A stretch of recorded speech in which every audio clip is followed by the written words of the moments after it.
decidido, inicio la grabación. Ahí voy a ver, sí, ya ahí comenzó. Ok.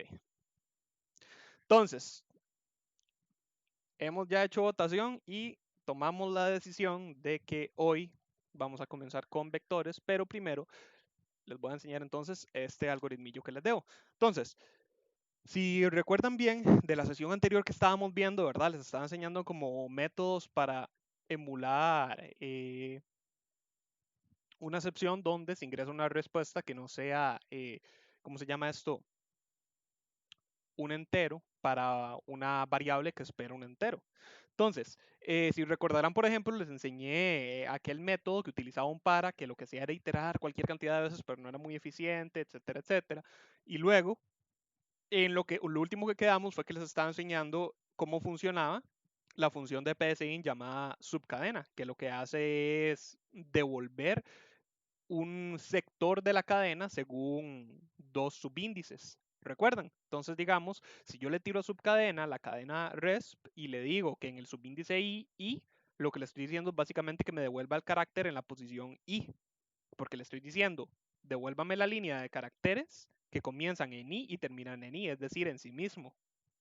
Entonces, si recordarán el algoritmo que utilizamos la sesión pasada, lo que hacía era básicamente detectar si había un número, en el ejemplo que vimos, el 3, dentro de una cadena que yo le tiraba. Y el algoritmo, si recordarán, también me imprimía la cadena descompuesta toda. Y en el momento en el que encontraba el 3, imprimió una línea de signos de admiración y al puro final me reportaba si había o no un 3.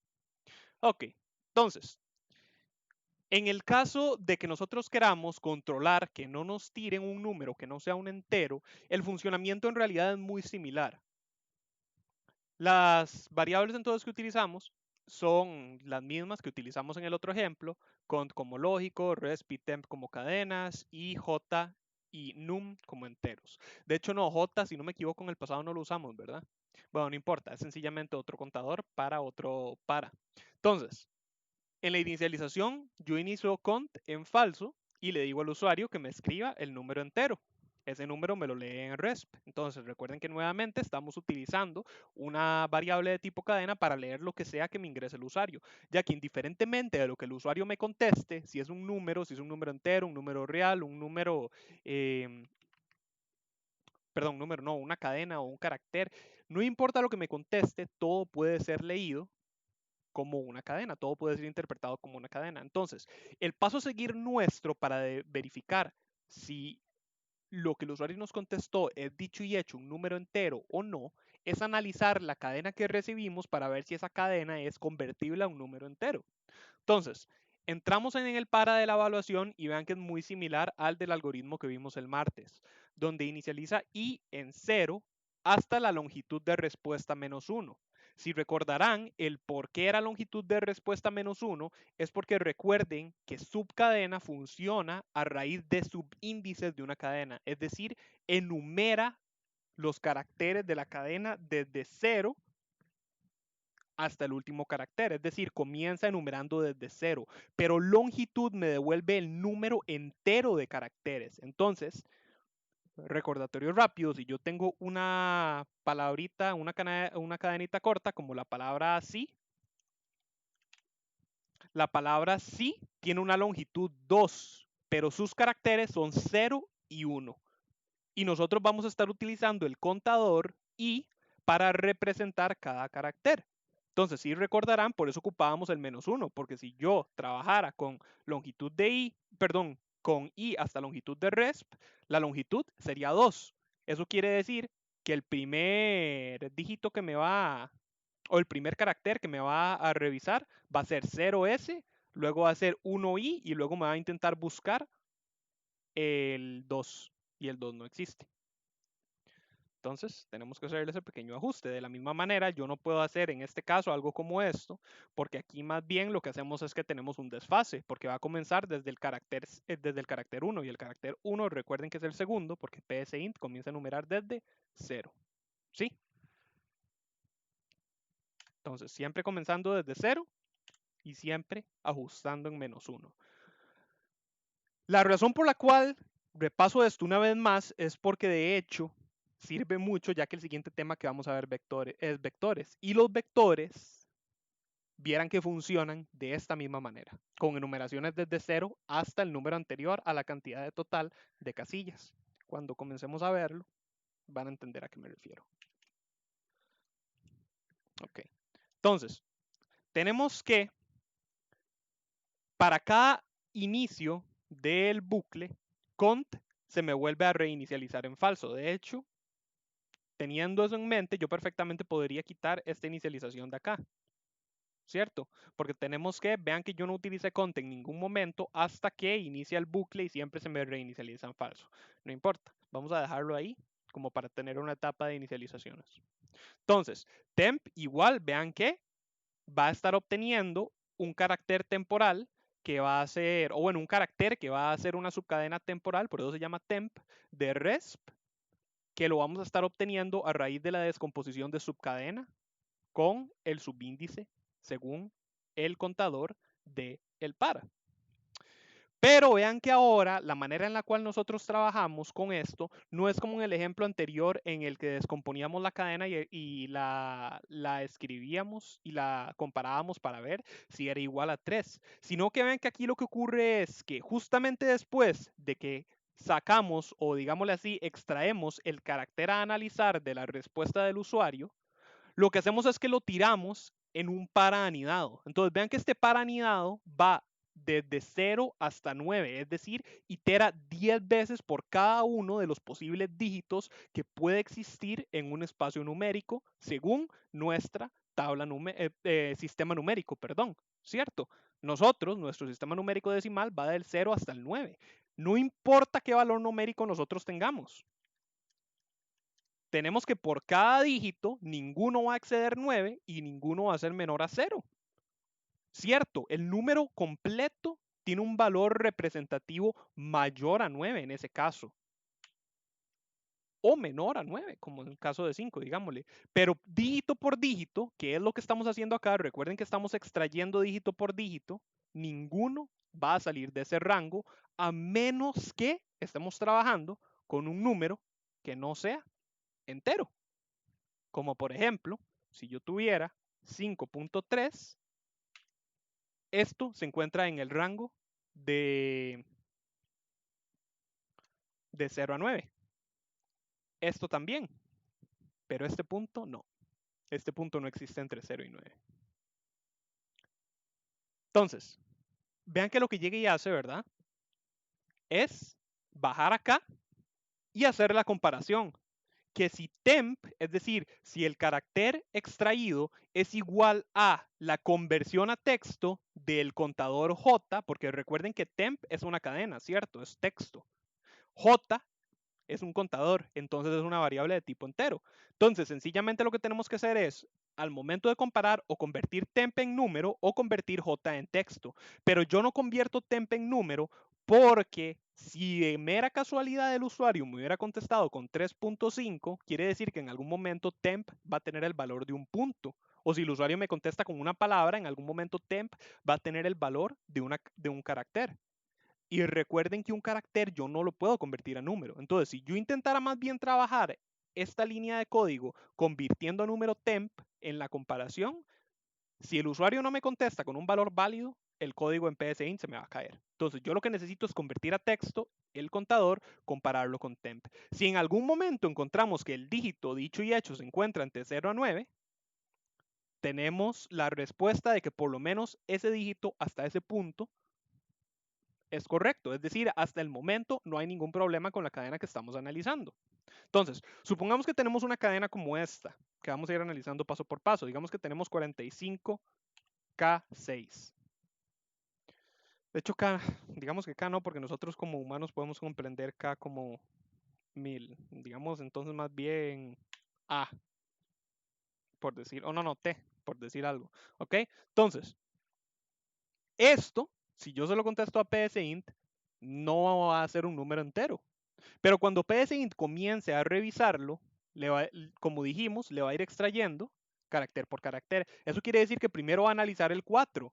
En algún momento va a comparar el carácter 4 con conversión a texto de 4, va a ver que es válido, le va a asignar verdadero, va a asignarle a J el valor de 25 para salir de este bucle, para que no continúe comparando J con, perdón, que no continúe comparando el carácter extraído con valores más altos porque no vale la pena. Ya nos dimos cuenta que el primer dígito en la respuesta del usuario sí es un dígito válido para un número entero. Entonces podemos salir del bucle y caemos en un sí que revisa. Si cont es igual a falso, entonces y obtiene la longitud de respuesta.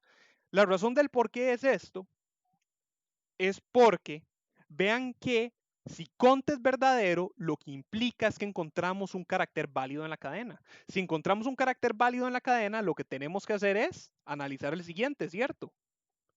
Entonces, si analizamos el siguiente, no nos sirve acabar el bucle externo, porque vean que acá esta línea básicamente lo que hace es asignar el valor máximo de la cadena,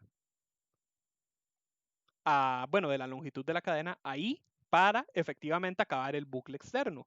Pero como en este ejemplo, por ejemplo, vimos que 4 si es válido, no ocupamos que eso ocurra. Entonces analiza, ve que cont no es falso, entonces no acaba el bucle, acaba el para externo y el contador i me lo incrementa en 1, lo cual quiere decir que luego de volver a convertir cont en falso, ¿verdad? Vean que esto es muy importante. Básicamente estamos asumiendo que el carácter que viene no es válido y vamos a verificar si lo es o si no. Asumimos que el carácter que viene no es válido, extraemos el siguiente carácter, en este caso sería el 5, vamos a ver que si es válido, se convierte en verdadero, salimos del bucle interno, analizamos nuevamente, todo bien, no acabamos el bucle. Vean que acá entonces es donde vamos a llegar ya al dígito que no es válido, siendo t. Como t no es válido, va a ocurrir lo siguiente. Nuevamente comenzamos inicializando cont en falso al comienzo del bucle, es decir, asumimos que el carácter no es falso. Perdón, asumimos que el carácter no es válido. Extraemos el siguiente carácter siendo t y lo almacenamos en temp y entramos en el bucle interno de evaluación, donde va a evaluar t con la conversión a texto de j de 0 a 9.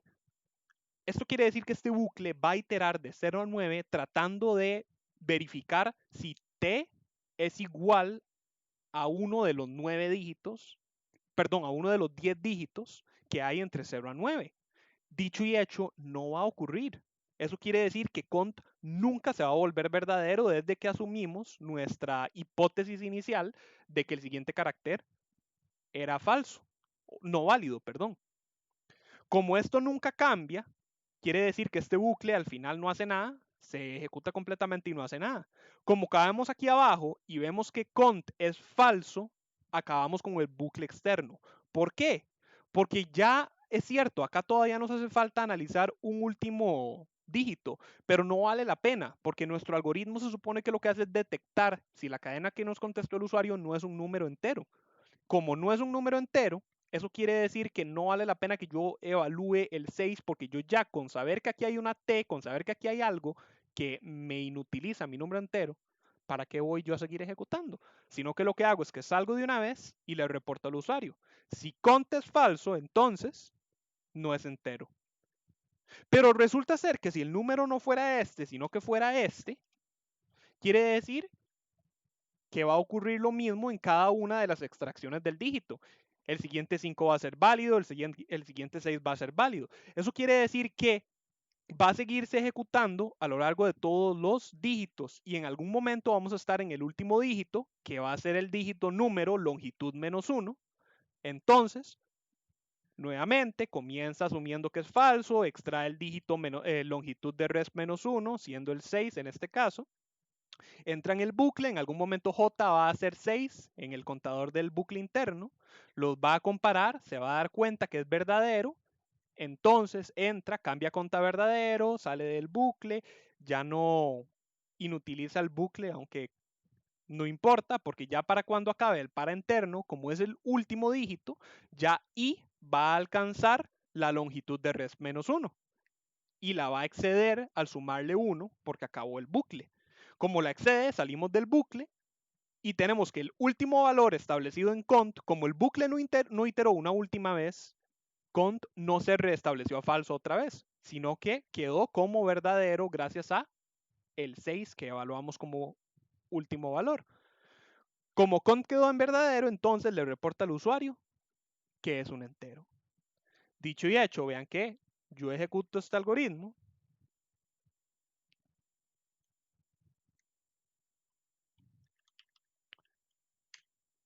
Opa, y ahí me tira que no es entero por el punto inicial. Ahí sí me detecta que es un entero. También es un entero. No es un entero, detectó la F ahí atravesada. No es un entero, detectó el punto ahí atravesado. Entonces, vean que acá tenemos un montón de ventajas. En primer lugar, el método es mucho más eficiente que el del bucle anterior que vimos, que lo que hacía era comparar la respuesta con un contador que llegaba hasta 99999. En segundo lugar, vean que el rango de comparación es mucho mayor, porque ahora entonces no nos vemos limitados a un número, digámosle, estricto de contador, porque lo que hacemos es que evaluamos dígito por dígito si ese dígito es un valor entre 0 a 9. La única pseudo desventaja que podríamos encontrar acá es que yo no estoy considerando el símbolo de negativo. Si digamos yo, por ejemplo, le contesto al usuario con -5, me va a responder que no es un entero, lo cual no es cierto, porque -5 es un número entero, negativo, pero entero. Sin embargo, esto entonces lo podemos solventar de dos formas. La primera, que es como la más barata, por así decirlo, es decirle al usuario que no se va a evaluar valores sí, enteros, sino que positivos enteros. La otra es sencillamente agregar una condición, perdón, agregar a la condición de que temp sea la conversión a texto de J o el valor de negativo, el símbolo de negativo. Es decir, básicamente permitir que el símbolo de negativo sea válido. ¿Qué está pasando? Ah, perdón, sí, sí, sí. Claro. Ahí está, es un entero. Ahora, sin embargo, esto, ¿verdad? Incrementa la complejidad. Porque aquí hay otro problema, ¿verdad? Si yo hago algo como esto ya no es un entero, esto no es nada. Pero ahí me lo está recibiendo como entero. Entonces, dependiendo de qué tan robustos nosotros queramos ser, tendríamos ya que empezar a meter condiciones. Como por ejemplo, tendríamos que hacer algo como esto. Que temp sea el símbolo de negativo, pero también ocupamos la condición de que J, es decir, no, J no, perdón, I, es decir, el carácter que nos encontramos analizando, no, sea igual a 0. Y ahí está, ahora sí me detectó que no es un entero, porque ahora se encontró el símbolo de negativo, cierto, esta parte de la preposición es verdadera, pero esta otra parte no, porque el negativo ya no se encuentra en el valor de i de 0, sino que se encuentra en el valor i de 2, 0, 1 y 2.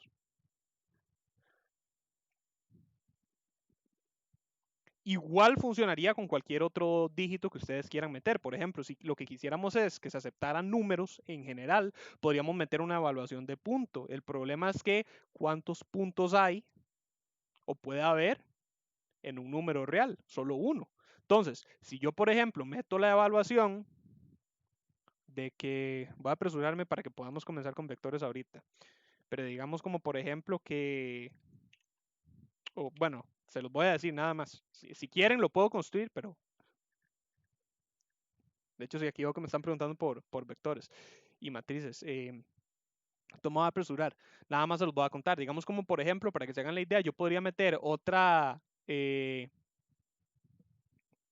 me fue, otra disyunción y decir que sea válido también si temp es un punto, pero entonces tengo que meter un contador. Entonces, en realidad quizá no sería tan útil meter temp como una conjunción, como una, eh, ¿cómo se llama esto? Como una, se me fue otra vez. Sí, como una conjunción, sino, disyunción, perdón, sino que quizás sería más útil si yo lo hago como un si no, para que lo evalúe. En caso de que ninguna de estas dos sea cierta, que evalúe. Si no, entonces, si temp, al final sí lo terminé medio escribiendo. Bueno, si temp, digamos, es un punto, entonces, ya ahí sí tendríamos que hacer exactamente lo mismo, pero ocuparíamos un contador de punto. Entonces, digamos, un entero acá que sea contapunto.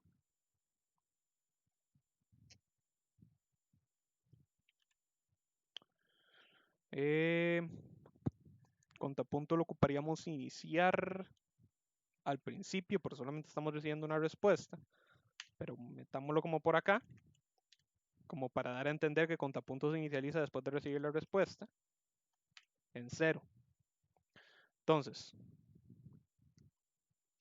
ocuparíamos esto y que contapunto sea menor a 1. Cada vez que esto sea verdadero, contapunto tiene contapunto más 1. Entonces, ahora en teoría, a menos que haya obviado algo, ahí está. Bueno, me va a responder que es un entero porque tengo que cambiar esto. Entonces, de hecho, queremos decir es real. Número real. Ahora sí, es real. Pero 3.3.3 no es real. Ahí está. Entonces, vean que ahora lo que estoy haciendo es metiendo una condición adicional para contar cuántos puntos hay dentro de la respuesta del usuario. Si en algún momento hay un punto, debería ser válido, es un número real. Si hay más de un punto, ya el número no es real, es algo diferente y entonces no lo aceptamos como respuesta. Vean que de la misma manera solo funciona con el punto. Ahí me va a detectar que no es un real por los caracteres. Ahí me va a detectar que no es un real porque el símbolo de negativo está al final. Ahí sí me lo detecta como un real porque cumple con todas las condiciones. Hay solo un punto. El valor de negatividad se encuentra en el primer carácter de la cadena y el resto de caracteres son numéricos entre 0 a 9. ¿Ok? ¿Qué tal? ¿Sí quedó claro? Voy a ver qué me han puesto entre tanto. Si tienen alguna duda me escriben. Voy a comenzar a leer, a ver. Vectores. Creo que aquí fue donde quedé último, después de Jorge, ¿verdad? Miguel me dice, ¿cómo se hace para que el usuario sea el que digite los números? ¿Cómo? De aquí está. Aquí soy yo el que estoy digitando los números. Opa. Uno siempre el que digita. A ver, nos continúa diciendo Miguel, digite varios números que se vean en los cuadritos. ¿Cuáles cuadritos? No han llegado. No, no, no, no. De hecho, hoy, Miguel, no vamos a ver matrices. Hay que ir en orden. Hoy vamos a ver vectores. Luego comenzamos a ver matrices. Primero hay que ver vectores, porque si yo les tiro matrices desde ya no van a entender nada. Entonces, necesitamos ir paso a paso. Igual tranquilos. Una vez que dominen bien vectores, las matrices lo que son un vector más grande, por así decirlo. Un vector que se extiende en una dimensión adicional. Entonces, si dominan bien vectores, luego matrices no les va a ser tan complicado. Pero sí, siempre hay que ir de ahí en orden. Juan José nos dice, ¿cómo sería para detectar si es un número primo, perdón? Eso ya sería mucho más complicado, Juan José.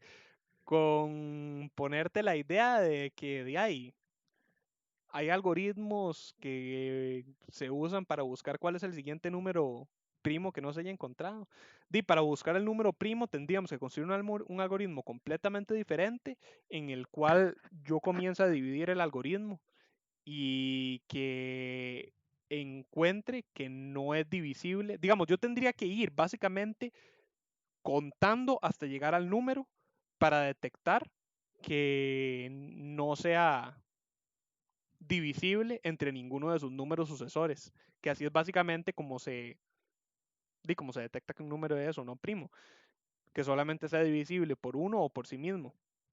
Entonces tendríamos que ir por ahí y tendríamos nada más que obviar el uno y el y así mismo, digamos, a fuerza bruta en realidad podríamos utilizar un para, ahora que lo pienso, no sería tan complicadillo. Nada más utilizamos un para y contamos desde uno hasta el mismo. Bueno, desde uno no, en realidad, perdón, desde dos hasta el mismo y vamos dividiendo y dividiendo. Y si en algún momento la división, de hecho división no, módulo, no, si el módulo en algún momento da cero, significa que es divisible, lo cual entonces significaría que sí se puede, digamos que no es primo. La cosa es que de hecho, si no mal recuerdo, había una fórmula matemática, o digamos la fuerza bruta, había una fórmula matemática, pero no me acuerdo, para determinar, sin tener que hacer todo ese montón de divisiones. Y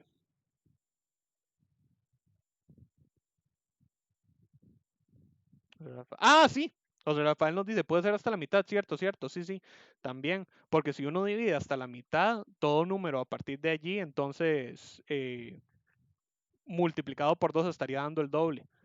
Entonces, hacer como que las divisiones sería como que iterativo a partir de ese punto. O sea, digamos, como por ejemplo el 8, si el 8 es divisible entre 2, también va a ser luego divisible entre 4, porque 4 es divisible entre 2. Una cosa así era la explicación. Me estoy. Hace mucho no practico matemáticas, ¿ok? Entonces no me juzguen. Las matemáticas que he practicado recientemente han sido muy básicas, que son las que uno usa en código. Entonces las fórmulas así de complejas ya no me acuerdo. Las trabajé, en algún punto de mi vida las trabajé, pero en este momento tendría que volver a leerlas para volver a acordarme. Por dicha no soy el estudiante facilitador de Mate 1 y de Mate 2, aunque dato curioso, por ahí cuando estaba buscando ser estudiante facilitador, por ahí se estaba discutiendo sobre un estudiante facilitador para mate, pero no, me vine por acá yo. Juan José nos dice, está bien, muchas gracias. Con muchísimo gusto, Juan José. Eh, ¿Alguien más con alguna otra duda?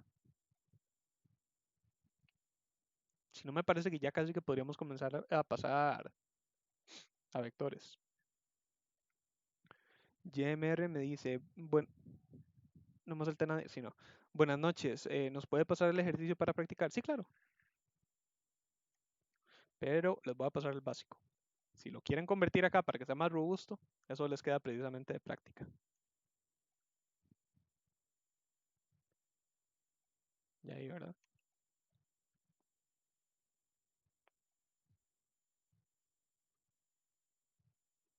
Recuerden, igual se los paso por partes porque Webex no me deja mandar mensajes lo suficientemente largos como para pasar todo el algoritmo. Entonces, tengo que dividirlo.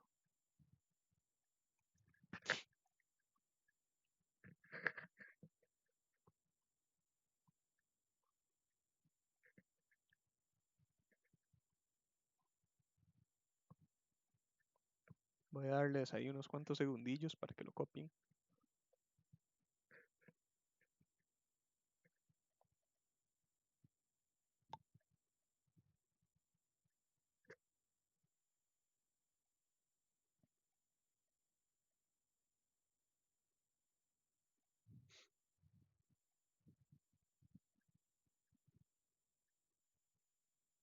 Andrea me dice, profe, a mí no me aparece el código en el chat. Cierto, es de hecho lo que me acabo de dar cuenta que se lo envié, sí, se lo envié solo a Jorge porque por alguna razón, no sé por qué eso se me cambió a solo tener, o sea, mandar mensajes en privado. Qué raro. Puede hacer cosas raras. Ahí ya debería llegarte. Ya lo tengo para todos los asistentes. Ahí está.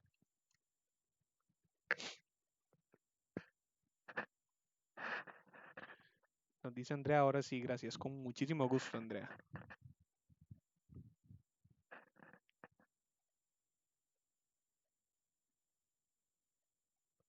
Qué raro, sí, no es, no, ni siquiera como con que saca haya cliqueado el nombre de Jorge. Qué raro que me haya cambiado así. Daisy, no sé. Juan José nos dice gracias, profesor. Con muchísimo gusto, Juan José.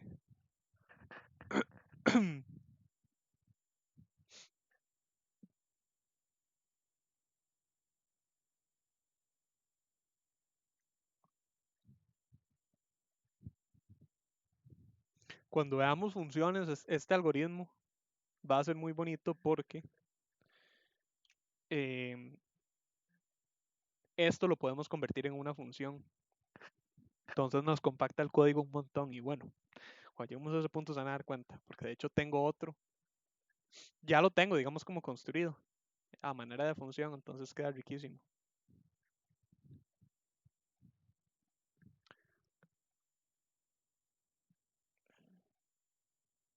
No, que la mayoría están todavía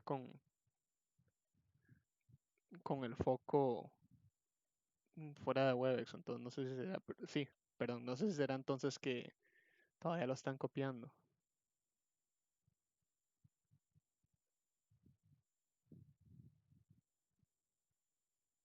Bueno, mientras ustedes lo copien, voy a irme preparando para los vectores.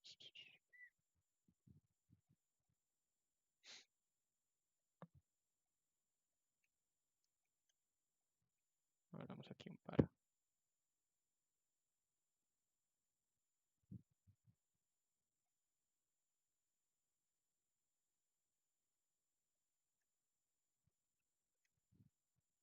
Okay.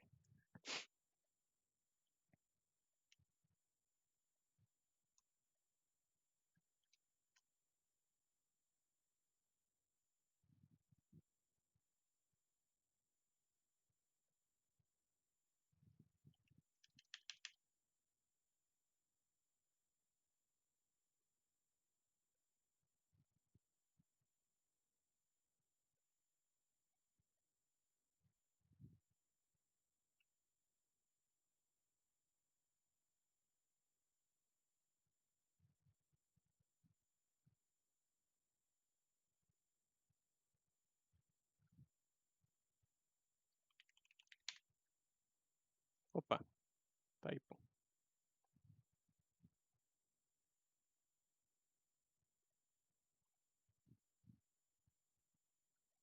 Mm, de hecho,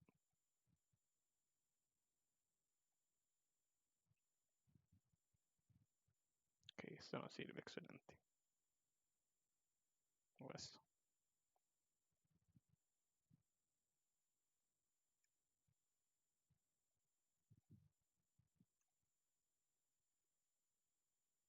Ok, listo, entonces, ahora sí, comencemos con vectores. Este es un tema, gente, que usualmente al principio puede ser un poco complejo para muchos de entender porque es donde ya las cosas en el código se comienzan a poner cada vez más abstractas. Entonces, uno en un principio puede que le cueste un poquillo como hacerse la idea de qué es o cómo funciona o no enredarse trabajando con vectores. eh, Pues precisamente por eso. O bueno, al principio me refiero si no tienen entorno de programación. Por supuesto, si ya han programado antes, pues quizá no les vaya a resultar tan difícil o tan complicado de comprender porque ya tienen por lo menos como que engranado durante más tiempo esa forma de pensar abstracta para el código. Entonces, para ver un vector, usualmente a mí me gusta compararlo con una variable. Si ustedes recordarán, ¿verdad? Una variable, aquí, bueno, excelente. Una variable, yo les había dicho a ustedes que era como una gavetilla, ¿verdad? De hecho, dejemos el ejemplo en Word para último. Yo les había dicho a ustedes que una variable era como una gavetilla, ¿verdad? Que yo podía agarrar y guardar algo acá. Yo puedo agarrar y meter aquí un número. Luego entonces, si yo acumulaba algo, era yo sacar este número de acá, le sumaba un valor y lo volvía a meter. Si yo quería cambiar el número que yo tenía acá, es tan fácil como sacar el número que yo tengo acá guardado, lo tiro y meto uno nuevo. ¿Cierto? Eso entonces es una variable tal y como lo hemos trabajado.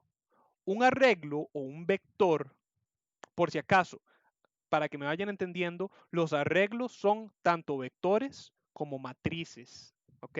Cuando alguien habla de un arreglo, se refiere a cualquiera de los dos. Los dos son dos tipos de arreglos. Pero bueno, entonces, el caso de un vector, lo que es a una variable como, o dicho al revés, más bien una variable es a un vector lo que una gaveta como esta es a un gabinete como este. Entonces, vean que cuando nosotros tenemos un gabinete, lo que tenemos en teoría es, igual que una gaveta, un lugar para depositar algo, para depositar cosas. La gran diferencia es que mientras una gaveta tiene solamente un espacio de depósito, el gabinete, a pesar de que es una sola unidad, esto es un solo gabinete, aquí no hay varios gabinetes, hay uno solo, es una sola variable, pero tiene varios espacios para yo poder guardar cosas relacionadas. Entonces, digamos como por ejemplo, si mi vector fuera un vector numérico, yo puedo guardar aquí un 3, aquí un 8, aquí un 9 y aquí un 10. Mientras que si yo tengo una gaveta, yo aquí solo podría guardar, digámosle un 4. No podría guardar varios valores representados. Entonces, visto de otra forma, ¿verdad?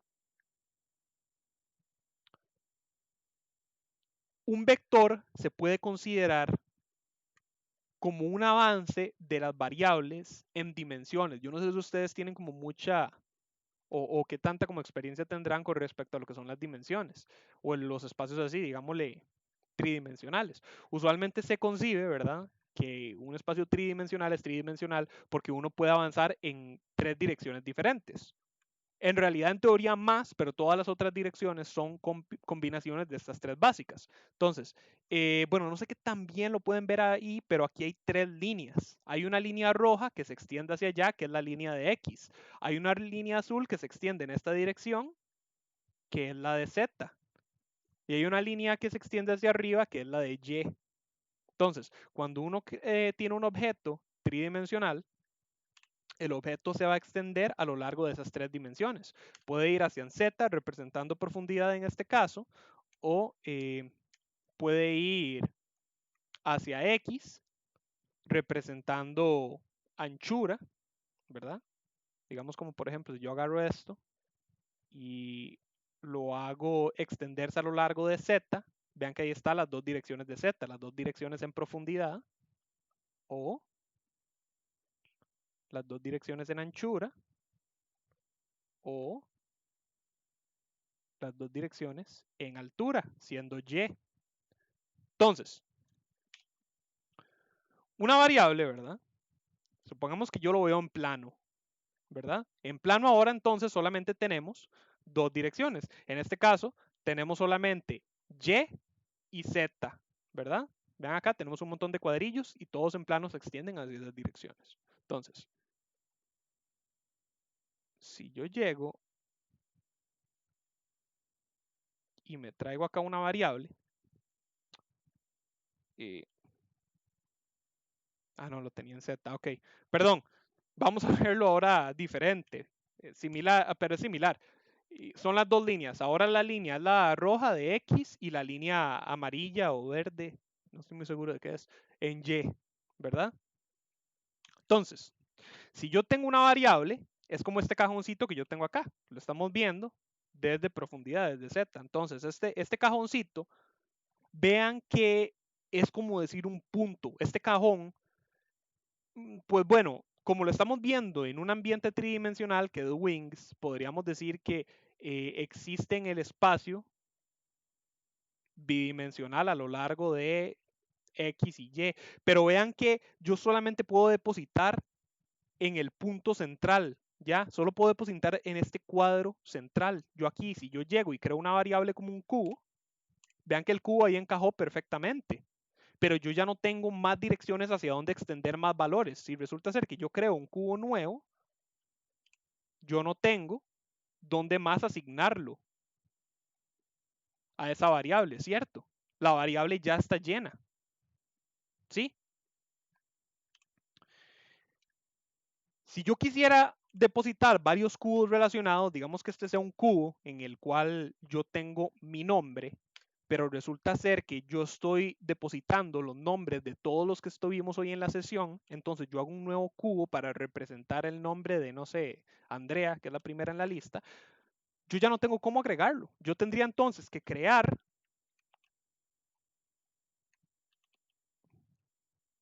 solo importamos uno nuevo y ya.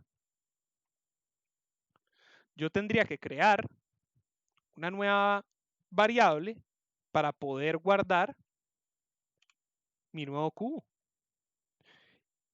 Tenemos entonces que si lo vemos desde el punto de vista de un código, para esta nueva variable yo tendría que pasar por el mismo proceso molesto. Yo tendría que nombrarla, tendría que asignarle un nuevo valor, etcétera, etcétera, etcétera. Estas variables no están conectadas, están separadas. Si resulta ser que yo luego tengo un bucle en el cual yo quiero nombrarlos a todos ustedes, yo no puedo decirle a psint, iteren el bucle y nómbremelos a todos, porque esta variable tiene un nombre diferente para referirse al valor que tiene adentro. Digamos que esta variable se llame estudiante 1 y adentro tiene el nombre de Paolo. Esta otra variable se llama estudiante 2 y adentro tiene el nombre de Andrea. Yo no puedo automatizar ese proceso, yo tendría que escribirlo a mano. Pero resulta ser que existe una estructura llamada vector. Que si entonces ya vimos que la variable, de hecho, no lo voy a borrar, que si la variable es esto, ¿verdad? El vector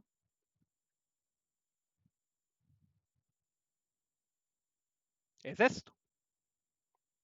Vean que entonces ahora, mientras la variable estaba estática en su punto, en su cuadro, donde solamente podía guardar un solo cubo, el vector, vean que si yo lo agarro y lo jalo, tiene todo ese montón de espacios todavía donde yo puedo meter cubos.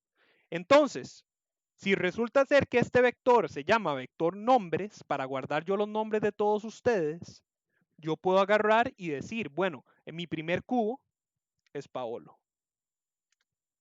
Mi segundo cubo es Andrea. Tercer cubo, tenemos a Anthony. Cuarto, Jorge. Y así vamos llenándolos a todos. Ahora vean que cuando yo, bueno, primero tengo que no, agarrar las variables por aparte, por ser wings, pero digamos, bueno, los variables no los cubos, pero digamos, vean que yo ahora agarro el vector y es uno solo, es una unidad, no era como antes. Entonces, yo ahora sí puedo, por ejemplo, agarrar un bucle y decirle, escríbame todos los nombres en el vector. Entonces, en vez de tener que manualmente referenciar cada una de mis variables, yo solo referencio a mi vector y mi bucle va a agarrar y va a buscar en cada uno de los espacios de mi vector, cubo 1, cubo 2, opa, cubo 3, cubo 4 y los va a ir sacando o almacenando. Entonces, un vector es muy útil por eso. Vean que los dos son variables, ¿verdad? Quitémosle los cubos un momento. Los dos son variables. Los dos tienen espacios donde yo puedo guardar valores. Pero esta es mucho más grande y expandible. Porque vean que mientras, como les dije, esto es un punto en el espacio, este vector es una línea. Porque vean que es una sola variable que se extiende a lo largo de X. O, dependiendo de cómo lo veamos, podemos concebir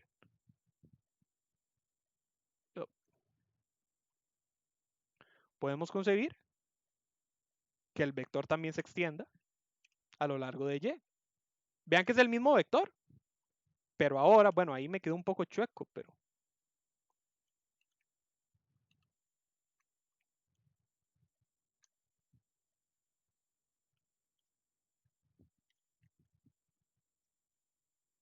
no, porque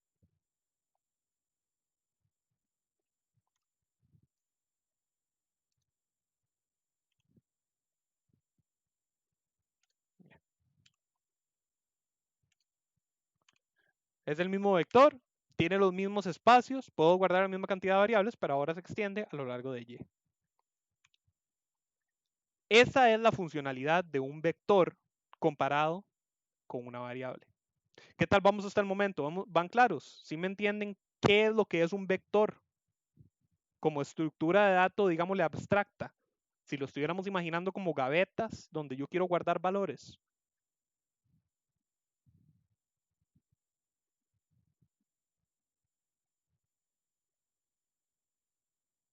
Si no entienden, está bien. Ya les dije que este es un tema muy abstracto y muy complejo cuando uno lo está como que masticando por primera vez. Estoy tratando de ser como lo más explícito posible. Usualmente trato de, cuando comienzo el tema de vectores, avanzar despacio, intentar ser sumamente explícito, ir paso a paso para asegurarme que el tema quede bien engranado, digámosle.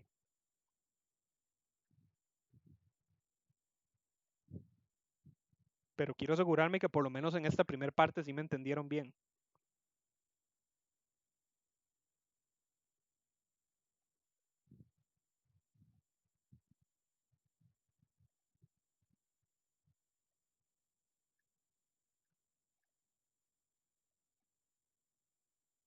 No sé si es que están escribiendo una duda. YMR me dice que todo bien.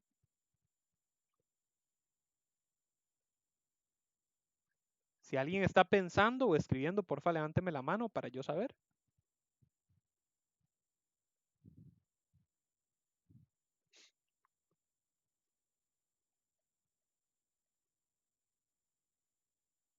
Juan José me dice, sí, muy bien explicado. Ok, excelente. Voy a, por el momento, asumir que vamos bien, pero igual, si alguien, como siempre les digo, quedó con la duda, por favor, aún así escríbamela. En el caso de vectores es sumamente importante. De este tema de vectores depende básicamente que el resto del cuatri en lógica y vieran que vectores y matrices, arreglos en general, es como la piedra angular de, pues quizá no todo, pero gran cantidad de los temas que van a ver más adelante en programación. Entonces es sumamente importante que si entiendan cómo funcionan los vectores y las matrices. Entonces, si igual quedaron con la duda, por favor díganmelo. Como siempre les digo, a mí no me molesta tener que devolverme. Ok, entonces ahora sí, podemos concebir también en papel el vector como una tabla. Entonces, tenemos que si esto es una variable, digamos var num, yo les dije a ustedes que cuando uno hace var num en psint lo que hace es asignar un espacio en memoria donde yo puedo estar metiendo, de hecho var num no, perdón, se los estoy explicando de una manera que no debería. Definir num como entero. Cuando yo defino num como entero, psint lo que hace es crear una variable en memoria, ¿verdad? Donde yo puedo estar asignando un valor. Entonces, luego, cuando yo a num le asigno 5, psint lo que hace es que va a la variable y le mete 5. Ya continúo, vamos a ver. Juan José me dice, yo al inicio del curso te hice la pregunta de cómo sumar varios valores a la vez con los vectores se puede hacer. Sí, de hecho, si no me equivoco, parte de lo que tienen que hacer en el proyecto va por ahí el asunto. Pero igual sí les voy a enseñar ejemplos donde uno básicamente hace eso, porque de ahí que veamos vectores y no trabajemos sumar vectores es como, pero ¿qué vamos a hacer? Entonces, sí, porque como les dije, ok, recuerden que como les dije acá, un vector es exactamente lo mismo que una variable. Todo lo que yo pueda hacer con esta variable, si yo esta variable la agarro y no sé, le meto un cubo, si le hago, bueno, en código literalmente no se puede hacer esto, pero metafóricamente digamos que yo la haga más grande, yo puedo hacer lo mismo con el vector. Todo lo que yo pueda hacer con una variable, digamos que tamaño se trate del valor. Si yo paso de tener 5 a tener 1.000.000, yo puedo hacer lo mismo con el vector. Tener valores de unidades a millones. Entonces son lo mismo. La única diferencia es que en el vector yo tengo varios valores relacionados. Entonces, suma, multiplicación, división, todo, siempre y cuando el único requisito para hacer ese tipo de operaciones aritméticas sobre un vector es que el vector sea declarado como un vector de tipo numérico. Porque, bueno, ahorita me iba a meter en eso, pero voy a hacerlo de una vez. Vean que yo acá, por ejemplo, en estos vectores, como es un vector cuadrado, por así decirlo, es una representación en cuadrado, lo que yo he estado metiendo son cubos. Porque si yo trato de meter algo como una esfera, vean que ya no encaja tan bien. Si recordarán el cubo, encaja perfecto. Una esfera no. Entonces, esto es como que yo intento asignar un valor de tipo cadena a un vector de tipo entero. Entonces, de la misma manera, si el vector fuera de tipo cadena y yo trato de hacer una operación aritmética, es como que yo intento hacer una operación aritmética sobre una variable de tipo cadena. Entonces, eso es lo que tienen que recordar ustedes de los vectores. Los vectores son una extensión de las variables. Los arreglos en general son una extensión de las variables, pero no son algo nuevo y diferente. No es una estructura rara ahí, alien o lo que sea. No es algo extraño, digamos, no es algo que tenga reglas diferentes. Lo que tiene son más reglas porque tiene más funciones, pero son las mismas reglas que con una variable. Todo lo que ustedes pueden hacer con una variable lo pueden hacer con un vector. Entonces, volviendo a este tema, yo defino una variable y se me crea el espacio. Le asigno un valor y se guarda ahí. En el caso de los vectores es de una manera muy similar, pero un poco diferente. Vamos a guardar esto un momento. Supongamos que yo defino una nueva variable.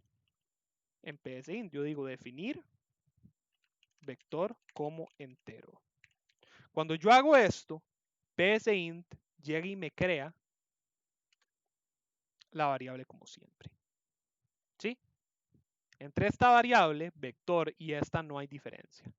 Pero yo puedo agregar una instrucción adicional donde yo llego y le digo a PSInt dimensión vector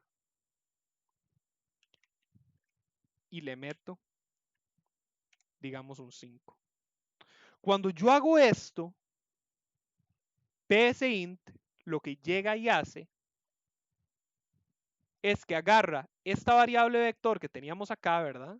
Que estaba, o sea, tenía solamente un espacio para guardar valores y me la convierte en esto. No, se tiene 4, perdón.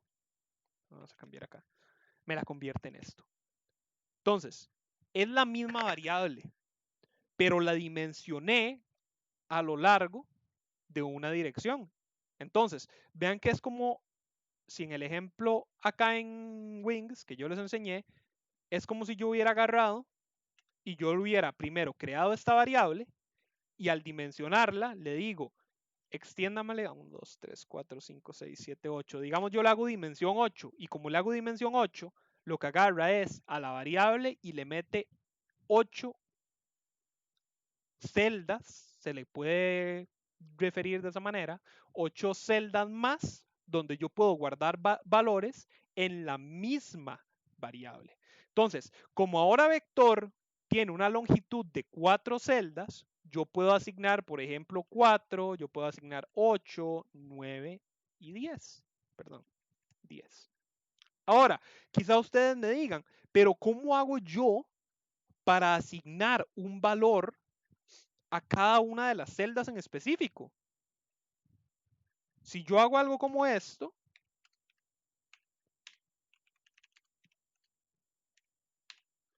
¿cómo hago yo para indicarle a PSInt que yo no quiero que 4 se sobrescriba por 8, sino que el 8 se me guarda acá? O más importante aún, Más bien, ¿cómo hago para sobreescribir el 4 por un 8 en vez de que me lo escriba acá?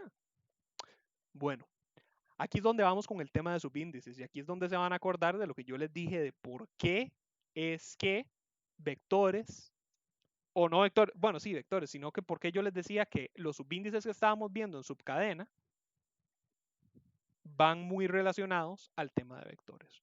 Resulta ser que cuando uno dimensiona un vector y le crea varias celdas con las cuales trabajar, PSINT asigna un valor numérico que se conoce como índice a cada una de las celdas para reconocerlas. Entonces, es muy importante que ustedes entiendan y recuerden.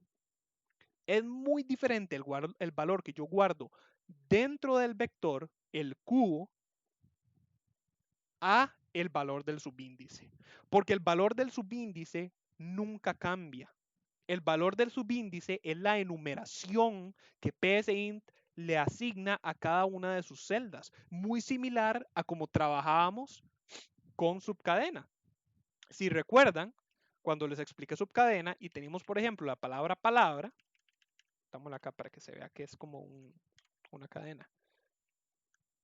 La palabra palabra, valga la redundancia, PSINT le asignaba los subíndices 0, 1, 2, 3, 4, 5 y 6 a cada carácter, ¿cierto?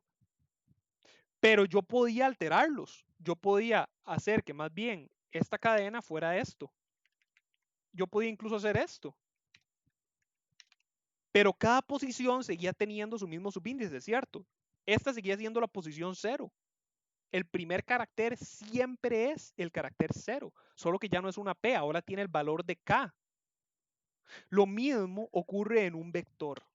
PSINT a cada vector le asigna por cada una de sus celdas un subíndice para poder distinguir a cada celda.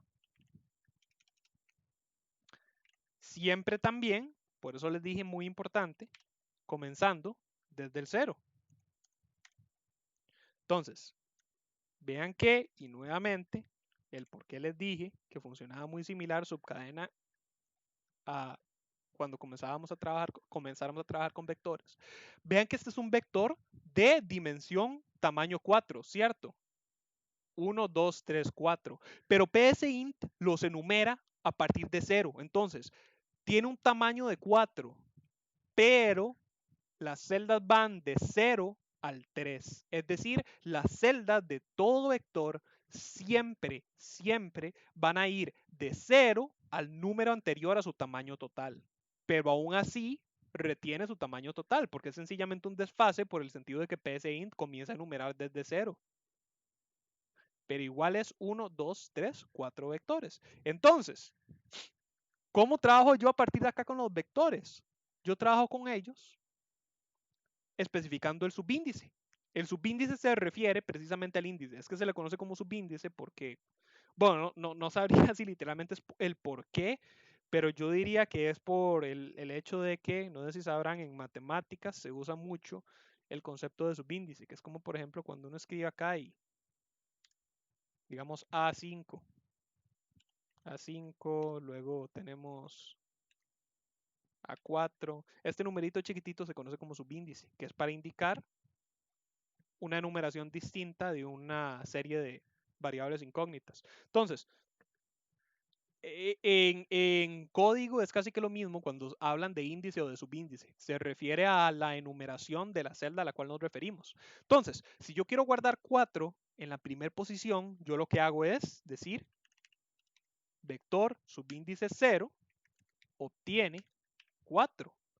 PSINT aquí lo que va a hacer es, me va a buscar la variable vector en memoria, ¿verdad? Supongamos que tenemos estas dos variables en memoria. Como yo estoy especificando vector 4, perdón, yo estoy especificando vector, PSINT no me va a buscar num, sino que me va a buscar vector. Luego de buscar vector, busca el subíndice al cual me estoy refiriendo. Es el 0. Este es el 0. ¿Y qué le estoy diciendo? Que al vector, a la variable vector, todo este vector, subíndice 0, es decir, esta sección, asígnele el valor de 4. Ta. Luego yo puedo llegar y decir, vector subíndice 1 obtiene 8. 8. Vector subíndice 2. No, también 3, perfectamente. 3 obtiene 15. Y lo que va a hacer es que va a quedar acá. Entonces, vean que todo esto es válido. Acá lo único que ocurre es que ya tengo inicializada todas las celdas del vector, excepto la 2. La celda 2 por el momento está vacía. Entonces, tan sencillo como a la celda 2 asignar el valor, no sé, 10. Y luego resulta ser que yo cambio de opinión y quiero que el 4 en el subíndice 0 ya no sea 4. Resulta ser que ahora yo quiero que sea el doble. Vector subíndice 0 obtiene, ojo, yo referencio, hago una referencia. Vean que como les dije, ¿verdad? Un vector es igual a cualquier otra variable. ¿Recuerdan cómo era que nosotros incrementábamos los contadores? Hacíamos algo como contador obtiene contador más 1. Vean que acá es lo mismo. Vector subíndice 0 obtiene vector subíndice 0, es decir, obtiene su valor actual, en este momento 4, porque recuerden que vamos en secuencia, multiplicado por 2. Esta instrucción lo que hace es que busca el valor en el subíndice 4, perdón, en el subíndice 0 del vector, siendo 4. Lo multiplica por 2, se convierte en 8, y lo asigna el valor modificado al subíndice 0. Y resulta ser que yo ya no quiero que 8 esté en el subíndice 1, porque ya aquí tengo un 8. Entonces yo puedo agarrar vector subíndice 1, obtiene, digamos, 100. Entonces, esto se cambia en 100, como cualquier otra variable. ¿Qué tal vamos por el momento? Vamos a ver, José Rafael nos dice, en ese gráfico se representa un vector como un edificio de varios pisos o un archivador. ¿Cómo imaginamos una matriz? Paso por paso, José Rafael. Paso por paso. Una matriz, se los pongo así. Una matriz es un vector como un vector es una variable. Por eso necesito que primero entiendan bien cómo funciona un vector, que lo puedan modificar, que lo puedan automatizar, porque esas son las mayores ventajas de los vectores, poder automatizar código y que sea más general y más reutilizable. Entonces, que por lo menos puedan medio dominar eso antes de que empecemos a ver matrices. Porque las matrices es dar el mismo paso. O sea, imaginen que aquí estamos subiendo escaleras. El primer escalón de la escalera es la variable. El segundo escalón es el vector, porque funciona igual que una variable, pero con más funciones y más especificaciones porque tiene más funciones. La matriz es igual al vector, que es igual a la variable, pero tiene más funciones, tiene más espacios, tiene más extensiones y por ende tiene un poquito más de especificaciones. Entonces, si yo les tiro matrices en este momento, aquellos que, no sé si es que vos ya tenés entorno de programación, pero aquellos que no tengan entorno de programación se me van a perder, porque es como que yo los ponga a saltar desde el primer escalón al tercero. José Rafael me dice, la base siempre es solo un espacio, una variable. Sea matriz o vector, la base es solo una variable. ¿Cómo la base? ¿La base en qué sentido? Es decir, el punto inicial para, digamos, como para crear la variable, que si todo se comienza, las tiramos hacia arriba. La estiramos, ojo, mucho cuidado con lo que me estás diciendo acá, ¿verdad? Recuerden que les dije que esto es para hacer el vector, ajá. Recuerden que acá por eso les dije que es un concepto muy abstracto y por eso te puedes confundir. Ojo que en realidad yo acá, si yo esto lo escribo en código, yo en realidad no estoy estirando nada. Yo estoy dimensionando, por eso es que se llama dimensionar. Acá, dimensión, yo le estoy dando una dimensión a una variable. Porque en realidad yo no estoy estirando nada para arriba ni para abajo. Cuando yo hago esto y yo le digo a psint dimensión vector 4, psint no me agarra literalmente una variable y me la estira hacia arriba o hacia la derecha. Así es como nosotros como humanos concebimos o entendemos qué es lo que está ocurriendo. Entonces, por eso les reitero, esto de acá que yo les presento de manera gráfica o acá de manera gráfica es un ejemplo, porque las variables tampoco son gavetas, no literalmente. Las variables lo que son incógnitas en memoria en la computadora para guardar valores. Entonces, nada más es que tengas cuidado con eso porque literalmente no estamos estirando la variable, sino que lo que estamos haciendo es dimensionarla. Pero sí, si lo que me estás preguntando es eso, toda variable en PSInt, por lo menos, porque en lenguajes, cuando empeces a ver, digamos, C++, vas a ver que en otros lenguajes para computación uno puede declarar las variables de una vez como, ¿cómo se llama? Como vectores, digamos como por ejemplo en Java uno puede hacer como int var. Entonces esta instrucción en Java te crea te crea de una vez un vector de 10 espacios. Vos acá int lo que significa es para dar a entender que es un valor de tipo entero, var va a ser el nombre de la variable y el que yo adjunte estos paréntesis cuadrados le indica a psint le indica a Java que se va a tratar de un vector. Cuando yo le digo nuevo, new es nuevo en inglés, nuevo int, y le pongo los paréntesis cuadrados con el 10, lo que le estoy diciendo es eso, que le estoy asignando ahora un tamaño de 10. Entonces ve que acá la variable de una vez se creó como vector. Pero eso es en otros idiomas. Bueno, lenguajes. En psint siempre tenés que comenzar definiéndola como una variable de tipo normal y luego la dimensionas. Ojo, detalle muy importante porque casi siempre me lo preguntan. Una vez que dimensionan una variable, no se puede redimensionar. Digamos, yo no puedo hacer algo como esto. Si yo hago esto, psint me va a tirar un error. Una vez que ustedes dimensionan una variable como un vector de tal tamaño, no pueden cambiar ese tamaño. Pueden, pueden crear un nuevo vector, pueden dimensionar una variable que no hayan dimensionado todavía, como digamos num. Yo acá abajo podría dimensionar num y luego le asigno el valor. Pero una vez que la variable ya ha sido utilizada o ya ha sido dimensionada, ustedes no pueden redimensionarla. Juan José nos dice, los vectores se declaran igual que... Ah, bueno, es la misma pregunta, creo, ¿verdad? No. Ah, no, estaba primero con José Rafael. Los vectores se declaran igual que las variables, se deben de especificar cuántos subíndices tiene. Las variables no... Ok, ojo.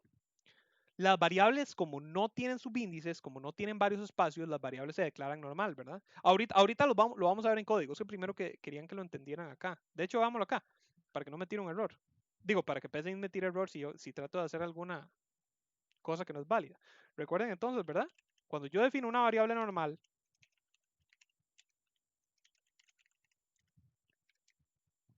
yo solamente la defino y luego la inicializo. Pero cuando yo defino una variable que va a ser un vector, digamos var2, yo lo que hago es que después de definirla y antes de inicializarla, porque vean que si yo intento acá dimensionar var, esto, ahí está.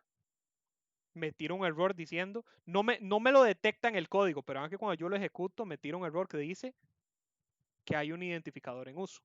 Entonces, yo var ya no la puedo redefinir porque al yo asignarle un valor implícitamente ya la definí como una variable de dimensión 1, digámosle, es un vector de una sola dimensión, es solo un punto, solamente tiene un espacio. Pero una variable que yo vaya a crear como vector, como digamos var2, esa sí la puedo dimensionar. Porque esta no la he tratado de ninguna forma, solo la definí como de tipo entero, pero no le he asignado ningún valor y no le he alterado. Entonces vean que ahora yo ejecuto esto y no me imprimió nada porque no tengo ninguna impresión, no tengo nada que reportar, pero vean que sí inició y sí finalizó bien porque sí seguí esa secuencia lógica, donde creé una variable normal y le asigné un valor, creé otra variable normal y lo que hice fue dimensionarla para que fuera un vector 5. Vean que si yo intento redimensionar var2, ahí sí me va a tirar un error. Porque yo ya tenía dimensionado var de un tamaño. Entonces, si trato de decirle a PSInt, redimensiónemelo para que tenga un nuevo tamaño, me tira un error diciéndome que el identificador está en uso. No se puede hacer.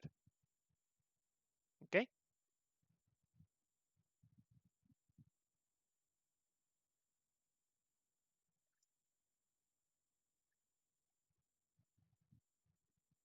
¿Qué tal vamos por el momento?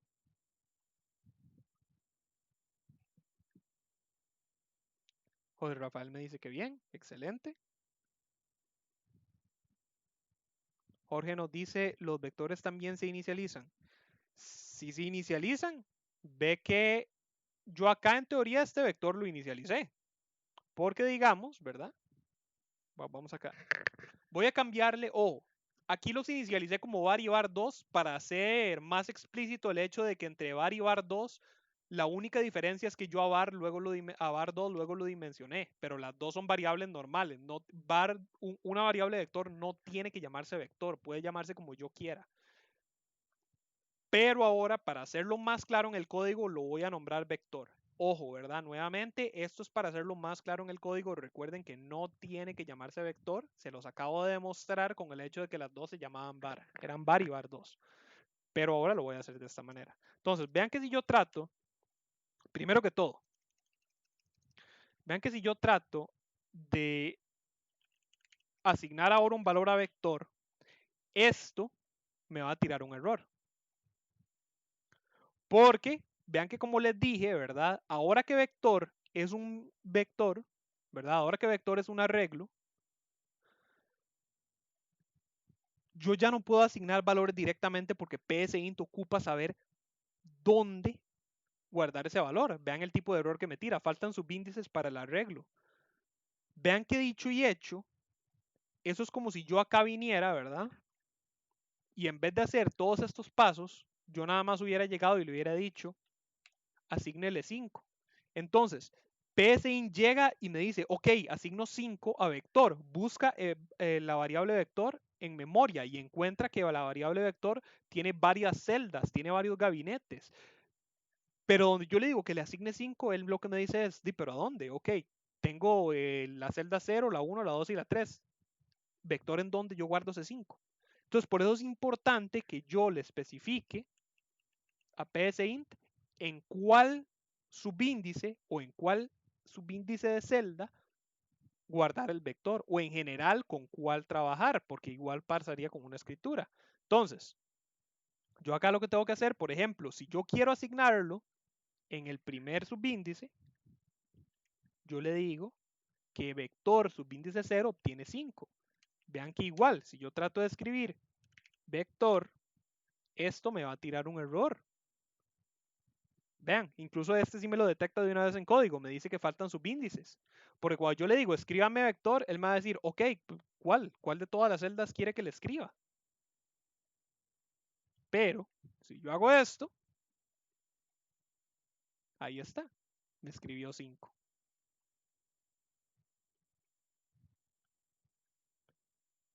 Porque ahora estoy asignando el valor 5 al subíndice 0, es decir, a la celda 0, que de nuevo, ¿verdad? Reitero lo que les dije, recuerden que esto es algo abstracto, esto es una posición en memoria abstracta, ¿verdad? Esto no es necesariamente un vector horizontal, siendo esto, o digamos, veámoslo acá, un vector horizontal sería, opa, acá, uno acostado, y tampoco es vertical. Un vector es una variable en memoria de psint que se extiende en varias celdas. ¿Sí? Nosotros como humanos podemos imaginárnosla, ya sea horizontal o vertical, eso depende de nosotros. Pero vean que igual entonces, yo tengo que inicializar cada posición. Si yo trato de escribir vector, ¿verdad? Bueno, yo aquí vuelvo a poner 0 y obviamente me va a poner otro 5, porque el 5 sigue siendo el valor en la posición 0. Pero si yo trato de referenciar aquí la posición 1, vean que me dice posición no inicializada. es similar al tipo de error de cuando uno intentaba referenciar una variable que no ha sido inicializada, ¿verdad? Vean que yo acá intento referenciar var antes de asignarle el valor 5 y el error que me tira es similar, variable no inicializada. Entonces, lo mismo ocurre con un vector. Cada una de sus celdas se trata como una variable, solamente que pertenecen todas a la misma variable, siendo en este caso vector. Entonces, si yo quiero referenciar vector 1, primero tengo que asignarle un valor a vector 1. Bueno, pongámosle otro valor para que sea diferente. Y ahí está. Y si yo quiero modificar un valor específico, digamos que quiero modificar la celda 0, igual como lo hicimos ahora, para que sea el doble, vector subíndice de 0, es decir, referencio la misma posición, multiplicado por 2. Y ahora al final, si yo vuelvo a escribir vector subíndice 0, ahí está. Primero era un 5, luego era un 10.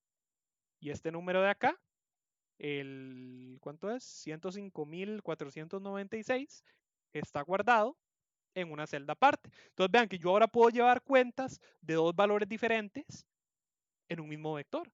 Yo puedo, por ejemplo, tratar la celda 0 como un contador y la celda 1 como un acumulador, si yo quisiera.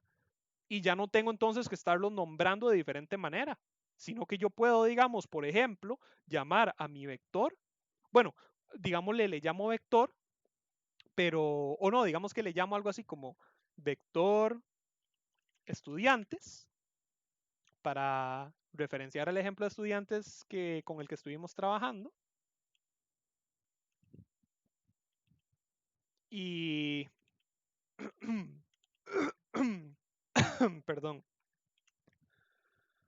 digamos que más bien sea de dimensión 2 para estar trabajando con el acumulador y con el contador.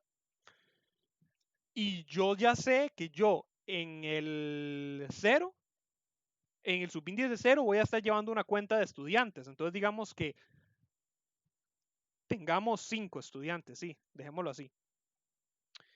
Y digamos entonces que como tengo 5 estudiantes, voy a acumular 5 notas diferentes en vector estudiantes 1, que es donde voy a tener mi acumulador. Entonces, yo podría, ahorita, dejemos esto acá.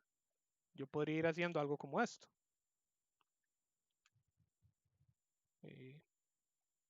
Primero que todo, ocupo inicializarlo en 0 porque mi posición 1 va a ser un acumulador. Entonces se referencia a sí mismo. Más, digamos que todos los estudiantes sacaron 100, por decir algo. Entonces digamos 1, 2, 3, 4 y 5, ¿verdad? 1, 2, 3, 4 y 5. Ya tendríamos entonces, vean que en este punto tendríamos 5 guardado en la celda 0 para referirme a los 5 estudiantes. Y en este punto tendríamos 500 guardados en la celda 1 para referirme a la suma de las notas totales de los estudiantes. Y luego yo puedo escribir promedio y escribo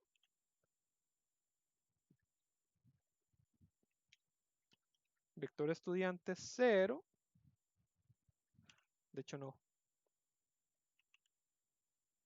1 dividido entre vector estudiantes 0. Entonces vean que acá lo que estoy haciendo es escribir la operación de la división entre lo que hay en la celda 1, que ya dijimos es 500, dividido entre lo que hay en la celda 0, que ya vimos que es los 5 estudiantes, ¿cierto? Entonces, al final el promedio de los 5 estudiantes que sacaron 100 es 100.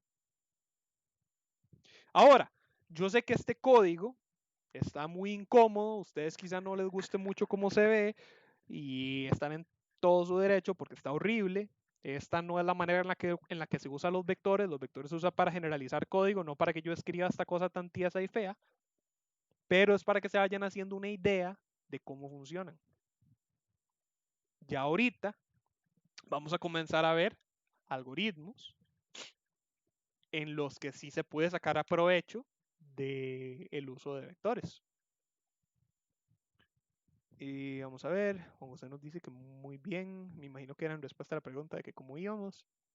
José Rafael nos dice, ya no podemos poner, por ejemplo, bar 2 obtiene 4.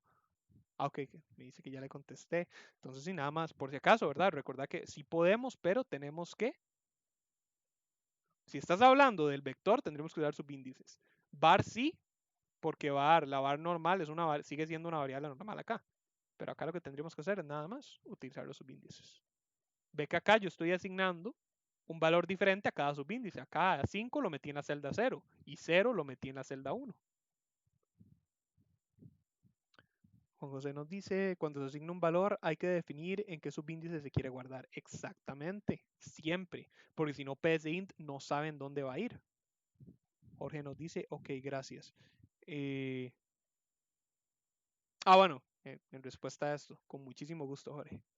José Rafael nos dice, profesor, en este caso no puedo ya ponerle un nombre significativo a la celda que funciona como contador o como acumulador.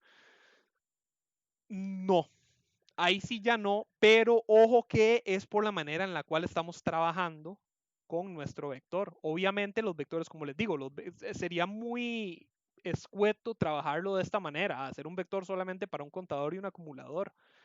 Yo lo utilicé de ejemplo, pero usualmente los vectores se usan en longitudes más grandes para guardar conjuntos de valores relacionados.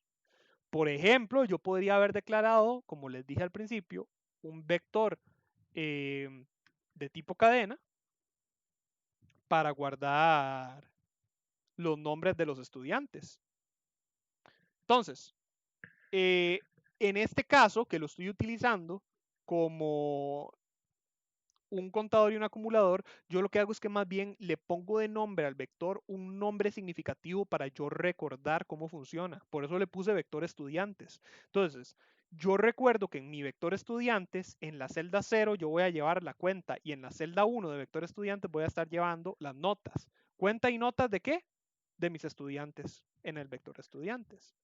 Pero vean que igual los usos de los vectores pueden ser muy diferentes. Vean que, por ejemplo, yo puedo hacer algo como esto.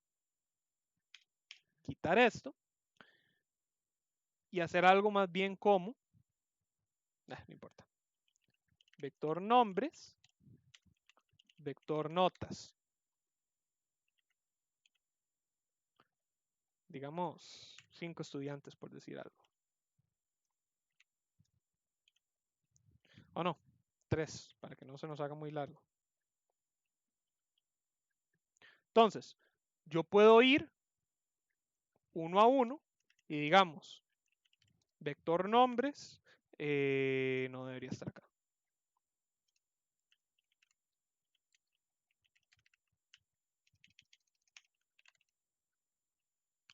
Vector nombres obtiene Paolo como primera entrada.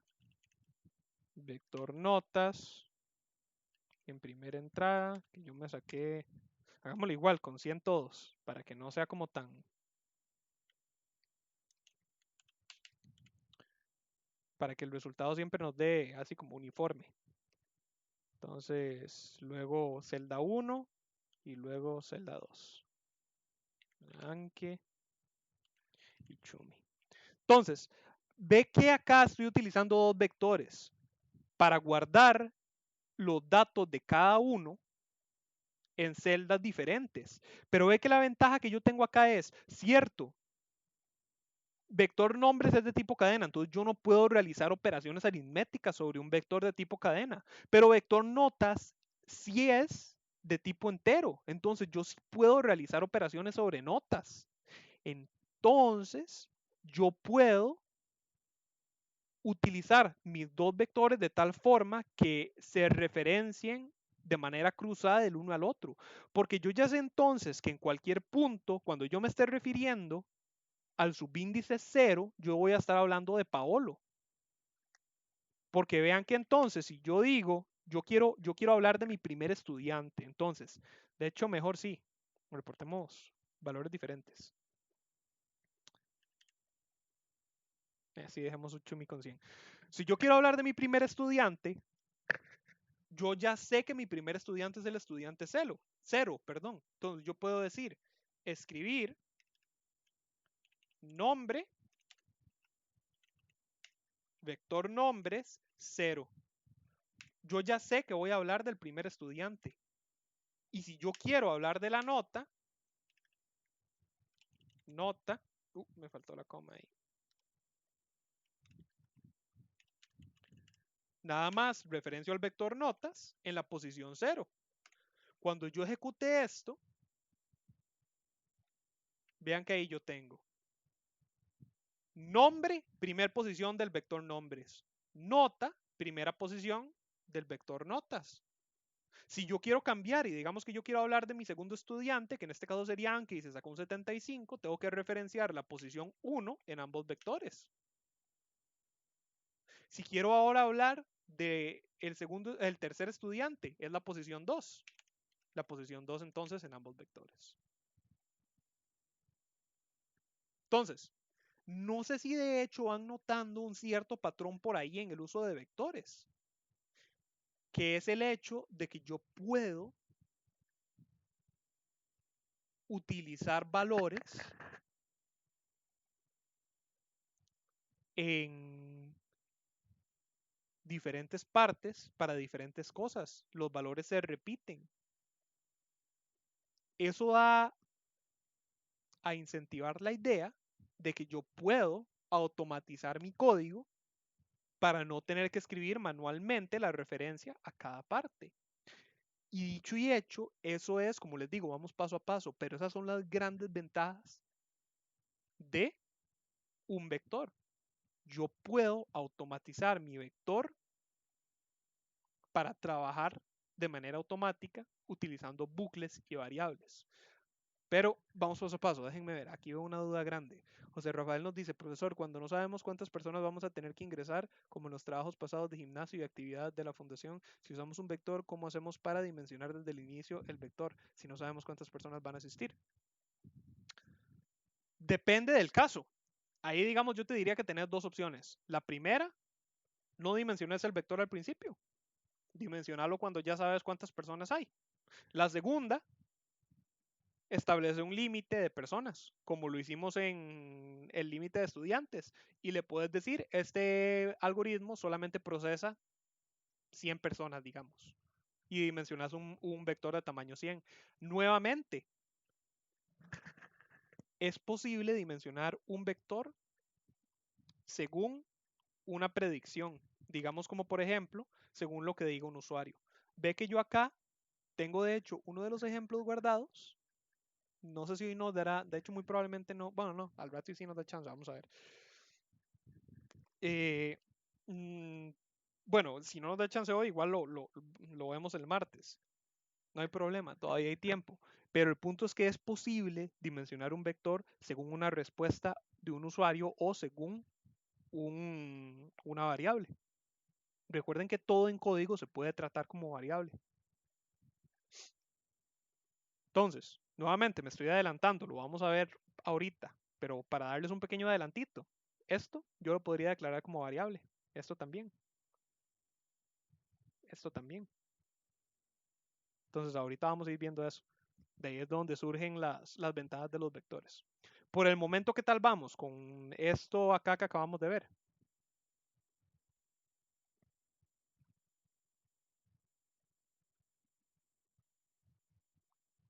José Rafael me dice que excelente. ¿Qué tal van todos los demás? Juan José me dice que muy bien, ok, ok. Disculpen si sienten que estoy yendo un poco lento y que les estoy dando más chance para que escriban. Es que de verdad quiero estimularlos a que pregunten si tienen la más mínima duda, porque como les digo, este es un tema muy, muy, muy importante y es un tema bastante abstracto, es uno de los temas más difíciles de comprender para los principiantes en programación y entonces todos los cuatrimestres siempre soy de verdad muy, este es como el tema en el que soy más intenso a la hora de hacer pausas y decir, ¿están seguros que no tienen ninguna duda? Porque de verdad, muy, muy importante para mí estar seguro de que vamos, claro, de que todos vamos bien.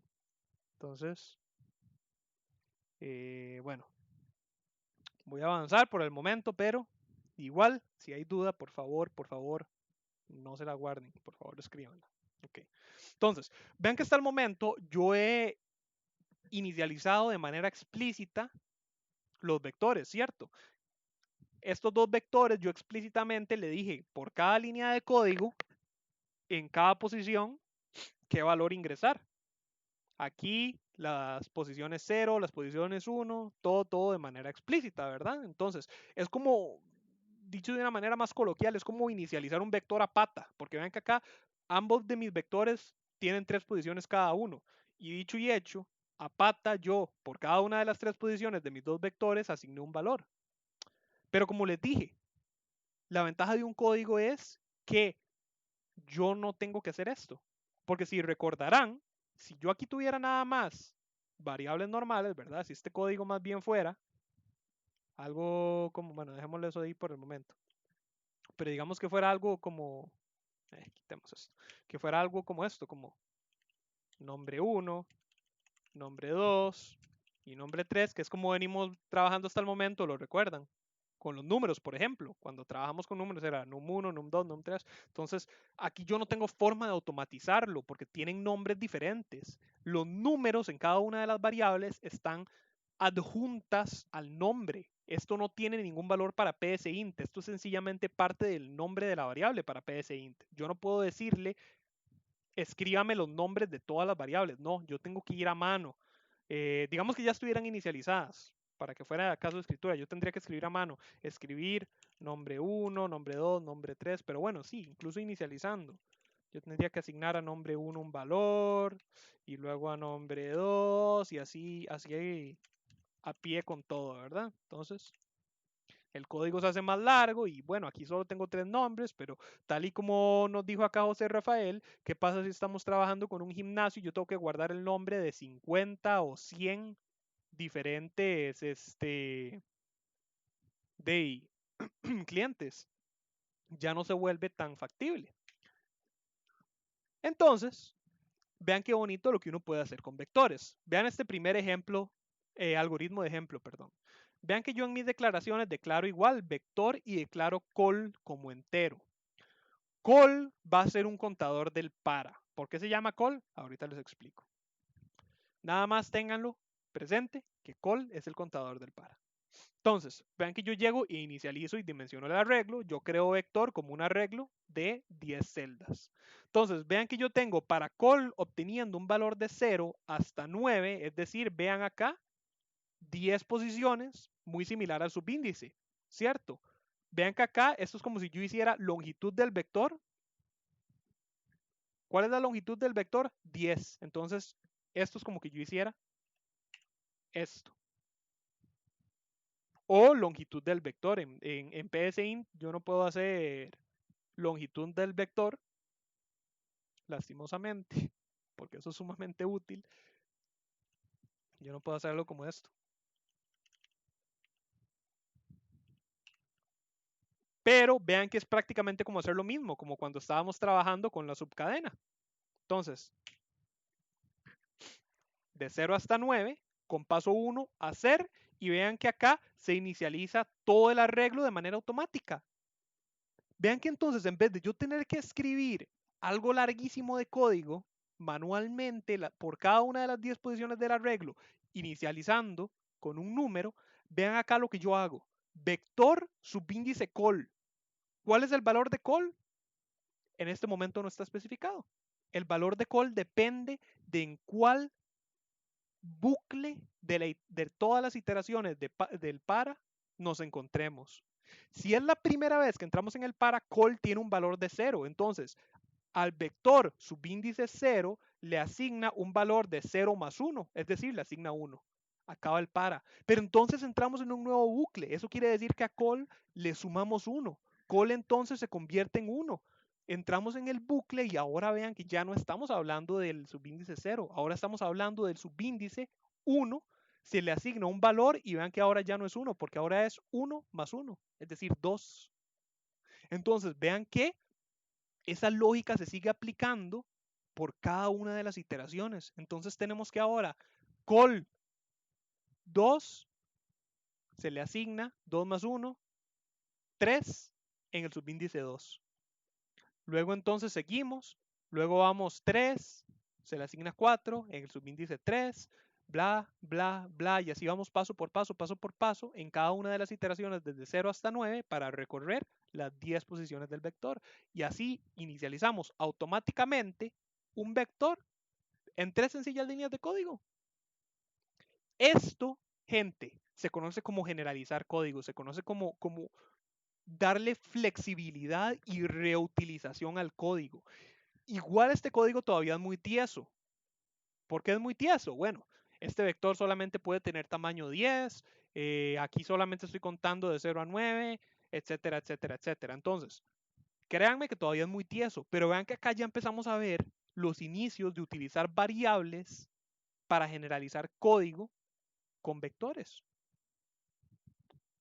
Precisamente por el sencillo hecho de que aquí nos ahorramos la pena de tener que escribir manualmente esas 10 líneas de código. Incluso vean que nos ahorramos la pena de manualmente, vean que acá, como les dije, lo que yo estoy haciendo es asignar a cada una de las celdas una cuenta ascendente. Yo voy de 1 a 10 asignando a cada una de las celdas. Y yo me ahorré la pena de tener que escribir manualmente vector, digamos, por ejemplo, no sé, vector que en 0 obtiene 1 y luego que vector en 1 obtiene 2. Ni siquiera tuve que escribir esto, no, yo sencillamente dije col más 1. ¿Por qué col? Porque col va a ir por cada una de las iteraciones representando cada uno de los subíndices, obteniendo un valor de 0 a 9 y lo que hago es que le sumo 1 para que me empiece a contar más bien desde 1 en vez de 0. Vean que para escribir el vector luego es una cosa muy similar. Vean que yo bajo acá a mostrar el vector y vean que es algo tan sencillo como que yo llegue y diga escribir, abro paréntesis cuadrado, vector, subíndice col, cierra paréntesis cuadrado. Estos paréntesis cuadrados son opcionales. Yo los pongo para que la impresión del vector se me haga entre paréntesis, pero por supuesto si yo los quito, lo que va a pasar es que sencillamente me va a imprimir el valor dentro del vector. Pero vean que acá lo que está ocurriendo es que yo estoy imprimiendo el valor en vector en el subíndice col. ¿Cuál es el subíndice col? Sigue exactamente las mismas reglas que vimos en el primer para. El valor de call va a ser un valor variable que va a ir de 0 a 9 de manera ordenada, porque recuerden que así era como funcionaba el para. Eso quiere decir que este para se va a repetir unas 10 veces de 0 a 9 y por cada uno de esos valores va a estar escribiendo un valor de una de las celdas del vector según el subíndice concordante al contador del para. Vean que dicho y hecho, si yo ejecuto, perdón, acá tenemos cada una de las celdas del vector, de la 0 a la 9, con sus valores contados, 1, 2, 3, 4, 5, 6, 7, 8, 9, 10. Vean que igual, como les dije, estos paréntesis cuadrados son opcionales. Yo se los puse para que fuera más estética la impresión, pero si yo los borro, sencillamente lo que va a hacer es que me va a imprimir los valores. Igual este espacio, ¿verdad? Este espacio está acá, porque si yo lo borro, lo que va a hacer es que me los escribe todos pegados. Aquí, sin embargo, entra un pequeño detalle adicional. La instrucción sin saltar. ¿Recuerdan lo que hacía el sin saltar? El sin saltar hacía que la siguiente línea a escribir fuera escrita en el mismo renglón. Si este sin saltar no existiera, recuerden que PSInt me trata cada una de las instrucciones de escribir dentro del bucle como una instrucción escribir aparte. Eso quiere decir que si este sin saltar no está, este vector me lo va a escribir de manera vertical. Entonces, si yo borro esto, vean que como ya no hay sin saltar, me lo escribió uno por línea. Pero siento yo que queda como muy incómodo, ¿verdad? Porque tendría yo que estirar mucho la ventana de la consola hacia arriba. Entonces, yo lo que hago es que yo le digo a la instrucción escribir que me escriba primero el abre paréntesis, ¿verdad? Cuadrado, aquí lo tenemos. Luego que me escriba el valor del vector, aquí lo tenemos por cada una de las escrituras. Luego que me escriba el cierre paréntesis cuadrado, acá. Luego le digo que me escriba un espacio vacío. Eso quiere decir que por cada uno de estos renglones hay un espacio vacío que no podemos ver, porque es vacío, entonces es igual al resto.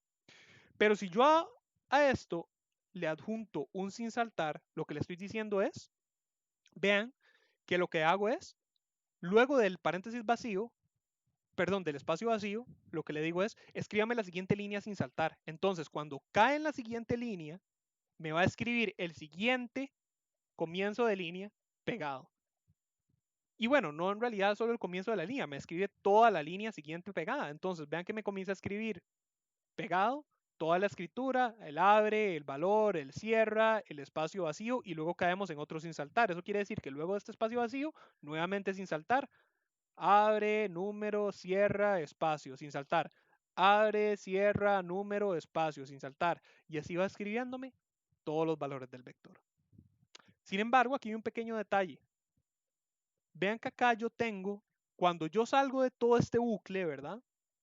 Yo tengo una línea que me escribe un espacio vacío. Vean que acá tengo un comentario que dice, invalida el último sin saltar en caso de haber más datos. Lo que ocurre es lo siguiente.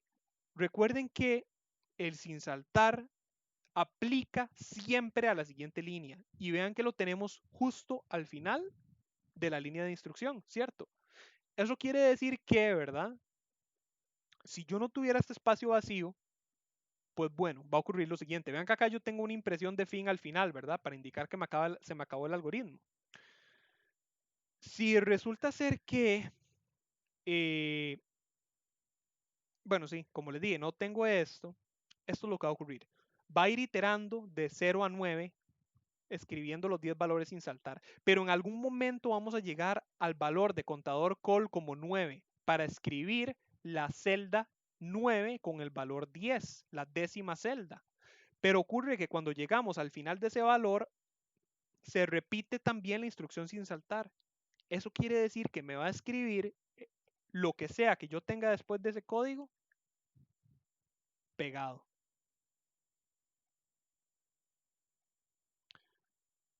Si yo tuviera, por ejemplo, una instrucción después, ¿verdad? Que le dice algo al usuario, digamos que yo tuviera acá una instrucción donde yo le digo al usuario, no sé, escribir, ingrese los datos a sumar al vector, por decir algo. Y leer, bueno, num, es que no tengo una variable num, pero digamos que luego solo lee. De ahí vean lo que pasa. Queda aquí pegadísimo, horrible. Entonces, si ustedes van a escribir un vector, y esto luego les va a servir mucho para las matrices, por eso se los enseño de una vez, pero por el momento no hemos visto matrices, entonces, si ustedes van a escribir un vector de manera horizontal, utilizando la instrucción sin saltar, es muy útil que justamente después de acabar el para, escriban un espacio vacío. Porque vean que lo que está ocurriendo acá es que luego de escribirme cada una de las iteraciones sin saltar, cuando llegamos a la última iteración, me escribe un espacio vacío acá que nosotros no podemos ver. Entonces no nos damos cuenta que existe, no afecta el código, nos invalida ese último sin saltar que queda ahí suelto y la siguiente línea de escritura nos la escribe aquí ya, bien bonita, en la siguiente línea. Es muy similar a como si más bien quisiéramos hacer más espacios. Si nosotros quisiéramos escribir ese fin más abajo, es tan fácil como escribir varias líneas vacías. Entonces ven que acá hubo varias líneas de escritura vacías y luego el fin. ¿Sí? Ahora, último detalle, es por eso que mi contador en este algoritmo se llama call. Yo le puse call porque yo me estoy imaginando este vector como un vector horizontal. Entonces, yo me estoy imaginando que cada una de estas es una columna de un solo piso a lo largo del vector. Porque vean que, y esto es un pequeño adelanto a matrices, no se hagan mucho enredo con esto que les voy a explicar, pero es como para irnos adelantando. Vean que acá yo tengo un renglón, ¿cierto? Podríamos imaginarnos que el vector es un renglón que se extiende a lo largo de varias celdas y podríamos concebir que cada una de estas celdas del vector es una columna de un solo piso. columna 0, columna 2, perdón, columna 1, columna 2, columna 3, columna 4, y así vamos. Nuevamente, ¿verdad? Esto es nada más como para irles expandiendo un poco la cabeza a la idea de una matriz. No se preocupen mucho por el hecho de las columnas y los renglones, porque eso es tema de matriz. Es nada más para que entiendan por qué le puse col, que es para que se vayan haciendo la idea. ¿Qué tal vamos por el momento? ¿Sí me entendieron el algoritmo y el cómo funciona? Vamos a ver, Karina nos dice, buenas noches. Para este tercer trabajo debemos hacer que tire el mensaje de error al usuario si digita letras en vez de números y viceversa. Karina, recuerden que yo no puedo contestar preguntas administrativas, tanto por el hecho de que yo no hago la evaluación. Entonces, decirte que sí o no te estaría mintiendo, eso se lo tendrías que preguntar a tu tutor específicamente, porque incluso los tutores pueden eh, variar en opinión, como por el hecho de que sencillamente no se me tiene permitido, precisamente por eso, porque yo no soy el que se dedica a evaluar. Entonces, esa duda yo diría que mejor se la preguntes a tu tutor específicamente.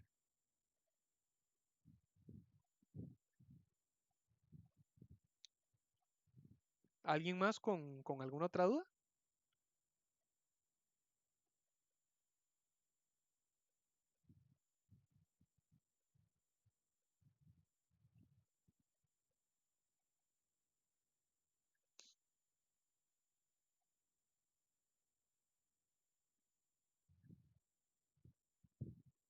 Karina nos dice muchas gracias, con muchísimo gusto. Steven nos dice todo claro, muchas gracias, buenas noches, prof. Uy, ya son las 9, mira. Siempre estas sesiones se me pasan rapidísimo. Muy buenas noches, Steven. Eh, bueno, igual, ¿alguien que tenga alguna otra duda?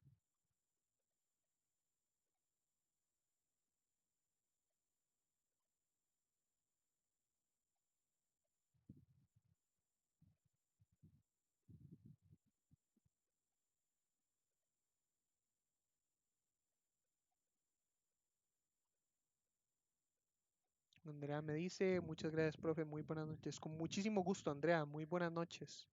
Bueno, en vista de que se están despidiendo, entonces voy a ir si ya, por lo menos cerrando la grabación, como siempre les digo, igual, si alguien tiene todavía alguna duda, no crean que eso significa que no me la pueden hacer, yo con mucho gusto la atiendo. Pero bueno, comienzo a cerrar la grabación. Como siempre les digo, recuerden que mis sesiones quedan grabadas y estas se llegan a subir a el canal de YouTube. Esto por lo general se llega a estar realizando en un periodo de 48 horas, lo cual significa que pueden estar encontrando mi grabación ya en el canal en algún punto a lo largo de mañana o pasado. Les recuerdo también que en el canal de YouTube hay muchos otros recursos, no solamente mis sesiones virtuales, sino que se suben también sesiones de otros cursos, se suben tutorías de otros cursos y se suben también ejercicios o ejemplos, tanto de este como de otros cursos. Entonces es más recurso para que ustedes puedan estar practicando sobre la materia o en general para la carrera. Entonces, muy buenas, muchas gracias por haber asistido y les deseo una muy buena noche y un muy buen resto del fin de semana. Vamos a ver, Jorge nos dice, buenas noches, profesor. Buenas noches, muy buenas noches, Jorge. Muchas gracias por haber asistido, espero te haya sido de utilidad. Anthony nos dice, bueno, profe, muchas gracias. Con muchísimo gusto, Anthony. Muy buenas noches. JMR nos dice buenas noches, muchas gracias. Muy buenas noches, JMR, con muchísimo gusto. Voy entonces a detener la grabación.